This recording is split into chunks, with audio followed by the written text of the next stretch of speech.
Good morning, good afternoon, good evening. Welcome back to the channel where we talk about economics and crypto and lots of other fun things.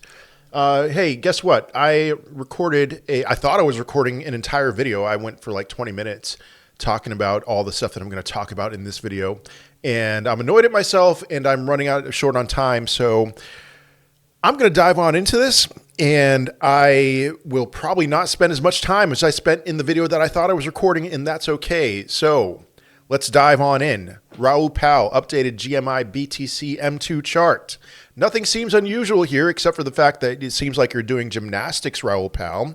Please do not expect all wiggles to match or all timing points to be exact. It's the overall contextualization that matters the most. And yes, alts bleed more than Bitcoin in corrections.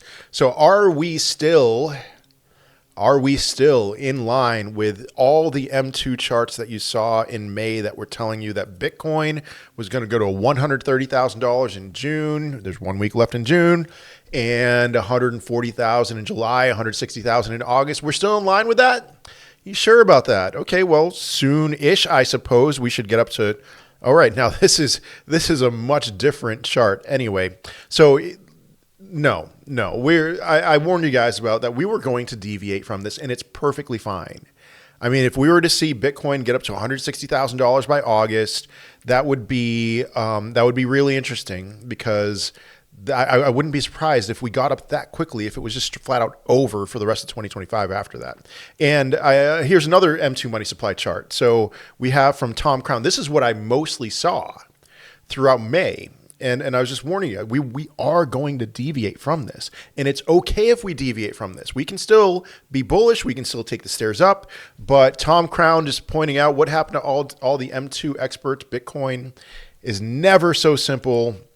I agree with that. Okay. All of these M2 charts, like I'm saying here, they were calling for Bitcoin to be around, I mean, certainly not under $100,000 in June. If we're going to at least remain as correlated as we were with this, we should be higher than where we are right now. And again, it's fine. It's fine. Now, you know what? If we're at 130,000 Bitcoin by the end of the month, that sounds fine to me, but it's most likely not. It's not happening. And again, it's going to be okay. We're going to be okay. But all those M2 overlays, they kind of disappeared, haven't they? I guess, aside from Raul Pal. But moving on, so Alpha Crypto, that's not where I want to start. Give me a second here. Bears could soon be liquidated in Bitcoin and ETH. So, hey, there is some bullish stuff to talk about in this video, certainly. Aggressive short positions have liquidation targets above $113,000 for Bitcoin and above $2,900 for ETH. Signs of reversal may just be a matter of time, especially when we look at the Alpha Crypto sentiment, which remains in the bearish zone. This means analysts, traders, and retail investors are generally fearful. And historically, the more fear in the market, the higher success rate for local bottom formations. So we're going to start out with the Bitcoin heat map. And you can see the most amount that the market makers would make, the best that they would do in terms of the money that they would make right now, at least, is above the previous all-time high. There's heavy short resistance, short liquidations, short squeezes that would happen at those levels. That doesn't mean necessarily that we are destined to climb up there, but you know, the market makers always win. And if the market makers are going to win the most this time, that means Bitcoin will go to new all-time high and then burst through that pretty aggressively. And Ethereum, same deal. It would be a move above the $2,800 local top, probably breaking through $3,000 at that point. And is that in the cards? It certainly is. I do have a perspective. I am more of the belief that we just experienced. Have we experienced the end of an ABC correction? I don't know specifically. I'm still on the end, but we are certainly within the end stages if we haven't completed it. That, you know, was $98,400 or so a local bottom? Looking at where Bitcoin is as of right now, maybe. Yeah, I mean, listen, I'm in a short at this moment, and I'll explain that. It's just for a scalp. Don't worry about it. But you know, I am not in agreement with a lot of bears right now who are calling it, they're saying it's over. They're saying we're going to know for sure. All of us are going to know for sure soon that it's over. No, I don't agree with that, especially with Bitcoin. But then even if there was a thing that I would say second, that I would say especially, I would say Ethereum, given what we're seeing with the level of accumulation with Ethereum from institutions. All right, and then here we go, the Alpha Crypto Sentiment Gauge. You can see that sentiment is bearish. Not bearish, but bearish. We're in the orange territory, not the red territory. And so that's a sign of, there's plenty of times when we've gotten to orange, and then what happened after that was we pumped afterwards. Plenty of times as well where you got to orange and then it got to very bearish to red. And so will we have that one last flush out to get to very bearish, or whatever the case, we're probably close to a bottom if we haven't gotten to one already. I've made plenty of cases for that. And okay, from Zhao Wedson, more when it comes to leverage, retail short positions are increasing, including this guy right here, which I know you can't see me, I'm pointing at myself. While whales are showing more interest in longs compared to retail, volatility is about to heat up soon. So which side do you want to be on? I would think that for the most part, you'd want to be on the side of the whales, right? Well, you know what? They are longing in retail shorting. So that's a good sign. And you can see for lots and lots of different cryptos here, signs that there is more pressure on the shorting side, at least from retail, than on the longing side. So let's move on. We can see from Alpha Ractal here. This is a really interesting perspective. Now, this chart is showing demand and interest from classic whales. And so we're talking about whales who have held for quite a while. And that's a big difference between classic whales and whales in general. Whales in general would include something like the spot Bitcoin ETFs, BlackRock, Fidelity, Vanguard, and all that. Classic whales are people who've held for a long time, for longer than that. I mean, classic whales could be your libertarian friend who hates the system and hates the dollar, who discovered Bitcoin in 2011 and scooped up a bunch of it and hasn't sold all that much. And what we're seeing here is, all right, classic whales, and this isn't really all that much of a concern for me. It's just really fascinating looking at this chart. Classic whales are still neutral on Bitcoin, and they've been neutral this whole cycle. So on-chain Bitcoin transaction volume over 100K remains at neutral to low levels, the same range we saw back in 2020. Typically, OG whales move massive amounts of Bitcoins during bull runs, and that hasn't happened since 2022. Be ready when they return to the game. So Bitcoin whale transactions, 100 plus K USD volume in Bitcoin, they're not acquiring all that much, and really they're not selling all that much. They're just in a just chipping away, buying, selling, all that stuff. And so that's really fascinating in comparison to previous cycles, is that now it's here's what my takeaway from this is like we are at a point where it's a little different, where as far as the belief that we're able to see what the future is actually looking like with Bitcoin. And personally for me, I find that to be exciting. And that's what the OGs are seeing, is like all of these things they dreamed of one day, but never, like that just seemed like a pipe dream at times. Probably something like similar to if you heard somebody say Bitcoin's going to $1 million. Now they're seeing it, they're realizing it, and they're like, I want to hold on to my Bitcoin. I don't really want to, I just want to hold it. So interesting perspective there on this chart. And this one, let me tell you something. You should just inject this straight into my veins. So we have from Rafael Romero, the great sacrifice never before seen in Bitcoin's history. Cycle after cycle, long-term holders have consistently outperformed short-term holders, but historically both groups still saw significant profits. When the supply of long-term holders in profit reached 97, 94, and 87% in past cycles, short-term holders still managed 63, 57, and 38%, but something has changed drastically in this cycle. Short-term holders have been crushed. I mean, they've still made profits, but their profits are decimated. While long-term holders have reached peak supply profits of 73, 75%, and 69% this cycle, short-term holders has barely survived 27, 25, and 12%. This market is brutally rewarding patience and punishing impatience like never before. I love to see this. I don't understand short-term holders of Bitcoin. I just don't understand it. There are other things in this world that I would rather hold short-term.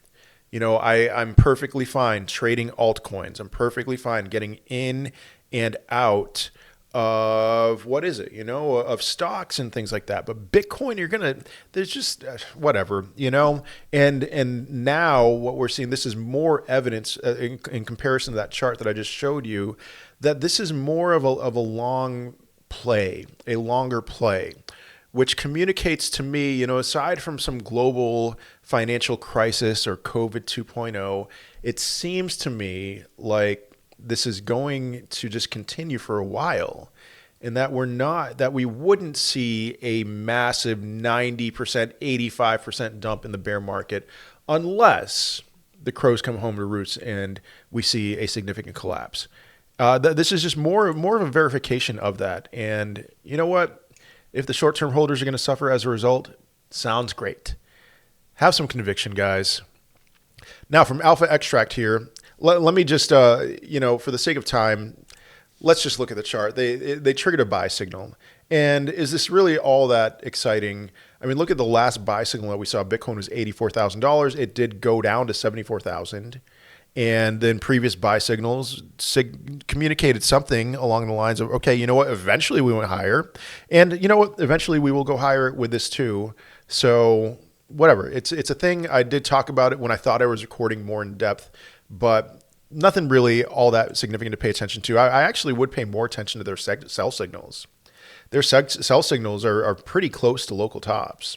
So really interesting stuff from there in that regard. Now, this chart, it may sound, Dark Frost here, he communicates this in somewhat of a negative-ish way, and I view it very different. Okay, so let me read his tweet here, and then let's look at the chart. So we have from Dark Frost, the derivatives market now has the strongest influence on Bitcoin's price action, which is why metrics like the net taker buy-sell volume or taker buy-sell ratio are essential on-chain indicators to monitor. These metrics help analyze buying and selling pressure on derivatives platforms, allowing us to identify the dominant market trend. At present, the net taker volume shows that buying pressure in the futures market has dropped significantly compared to 1 month ago. As long as we remain consistently in negative territory, this means bearish sentiment is strengthening and buying pressure in the futures market continues to decline. In other words, traders are cautious and long side volume is shrinking. No need to spell it out. What we need to watch now is when this trend reverses, as that would signal renewed bullish sentiment among traders, potentially paving the way for upward momentum. So really interesting. I mean, Bitcoin net taker volume is mostly negative most of the time. And during the few times that it's green, there's a significant spike up in Bitcoin's price. Cool. Now, the thing that I kind of get as a negative vibe from this is like, oh no, we're in the red right now. That's not good. Red equals bad. But when do the big spike ups in price happen is when you can see a clear reversal in the trend. And what you saw from August 2024 to the peak in December was a reversal of that trend. What you saw from April, late March of 2024 up until close to the peak in May was also a reversal of the trend. And I am wondering if what we have right now is the early stages of a reversal in that trend, which could mean that we would see Bitcoin hitting new all-time highs sometime soon and maybe even going a decent amount beyond that. That's my takeaway from this tweet. I don't take anything negative from it. But okay, that's all for Bitcoin, for Ethereum, for crypto. Let's take a look at this tweet from Guilherme Tavares. Based purely on price action, the bullish scenario continues to gain strength for the next 6 months. Since the 80s, the SPX has been positive 88% of the time after closing 6 consecutive weeks above the 50-week moving average. So this is key right here. 88% of the time, we have 6 weekly candle closes above the 50-week moving average. 88% of the time, it continues to rise, and that's good. But in the last 20 years, it's been positive 100% of the time. And so you can see we have had 6 consecutive weeks above the 50-week moving average. I am hopeful for new all-time highs in the S&P 500 and in the NASDAQ. I am expecting it even. I guess I shouldn't just say I'm hopeful. I am expecting this to happen. And if that happens, I really do not see a reason to expect Bitcoin to enter a bear market. Now, if for some reason we have reached a local top and now we're going to start the early stages of, that was a lower high and now we're going to put in a lower low. Yeah, sure. You know what? Let's be bearish. But statistically with the stock market, it's very much in our favor that where we would go from here would be higher, which is to me for Bitcoin, that would communicate that we will also go higher for Bitcoin. And lastly, inflation. Oh, the Big Mac index, which Big Mac's not even on there. They missed this one big time. But McDonald's prices, I go to McDonald's at least once a week. I take every Saturday morning one of my kids out and we get hotcakes at McDonald's. And man, I remember in the 90s paying 49 cents for a cheeseburger. And I remember in the aughts paying $1 for I would go to McDonald's, get a McChicken and a McDouble. I'd spend $2. And my goodness, this is a much more of a measure of inflation than anything else. Nowadays, a McChicken costs $2.99. A McDouble costs $3.19. Medium fries have gone from $1.59 to $3.79. A quarter pounder with cheese meal has gone up to $11.99. Maybe in California or something. I didn't realize it was that bad. If that's true, maybe in certain states it's more expensive than others, but this is a true measure of inflation, and it's just, oh my goodness, I don't understand how the average investor survives in a situation like this. Not the average investor, the average person, somebody who has no investments. But man, what do we do from here? This graphic really stuck out to me as like, my goodness, I don't know, man. So what are your thoughts? But let's move on. So we have Bitcoin. Oh, all right. Bitcoin 103,780 as of this moment. And I regret to inform myself I am right now down on my short in Bitcoin. I'm still, I think, maybe expecting this orange line, the 50-day EMA, to serve as some sort of resistance. But I'm perfectly fine. Honestly, my stop loss is like I would lose $10 in my, what's it called, the $200 to $1 million challenge. I'm not going to cry about that, not even a little bit. And so something that I'll point out with this is if this is how we're going to end the day, remember, I'm making this video the day before. I publish it at 6 a.m. Eastern time. I'm not going to wake up early to publish a video at 6 a.m. This is a very bullish candle, guys. That's a beautiful candle, and it's a good sign for more momentum to continue to the upside. I've talked about plenty of times we lost this green trend line here. I called for an ABC correction. You can see A, B, C. Was that enough? Was $98,400 enough for the C wave of that ABC correction? Time will tell. We're not out of the woods yet. I would say an invalidation because the bears, my goodness, the bears were obnoxious over the weekend. And it's like they broke the dumbest rule to break, which is you do not get euphoric. If you are a bear, you do not get euphoric. If you're a bull or a bear on the weekend, be very skeptical of weekend pumps. And if you're a bear, be very skeptical of weekend dumps. But they were running victory laps over the weekend. And I saw people calling for Bitcoin to go to $60,000. And I saw lots of retail capitulating. And to me, that was a sign that, all right, you know what? It's all good in the neighborhood. We're going to make it through this. ABC. Invalidation, I think, of a bearish thesis would be a break above $110,000. And in particular, the top of this B wave here, we see a break through that, then the bears are just flat out wrong. I want you to hear that. Now, we are not out of the woods. I do expect us to just grind really for the most part. And you can see I laid out a projection here for where I think USDT dominance should go short term, which is why, I was mostly looking for longs, and I didn't expect Bitcoin to get up to 103.8 and change or whatever it's going to get up to for this candle. But I forgive the drawing here. I am expecting USDT dominance to pretty easily get down to 4.87-ish%.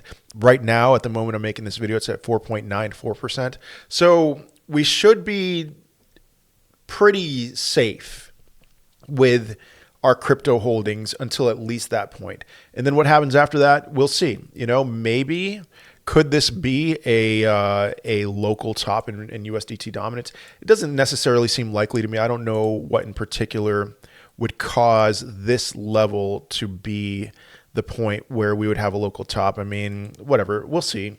But as far as short term is concerned, yeah, 4.87% or so makes sense to me, which means that there's money to be made short term. Maybe not by the time you're watching this video. I don't know. But guys, I would say if you survive this weekend, congratulations. I would say with a great deal of certainty, a lot of confidence that things are looking good. And maybe that this ABC correction has finally reached its fruition and it's played itself out. And now we can be hopeful again. So anyway, let me know your thoughts. What are you thinking? That's all I have for today. I hope you have a wonderful day, a wonderful rest of your week. And I will most certainly be seeing you in another video. Peace.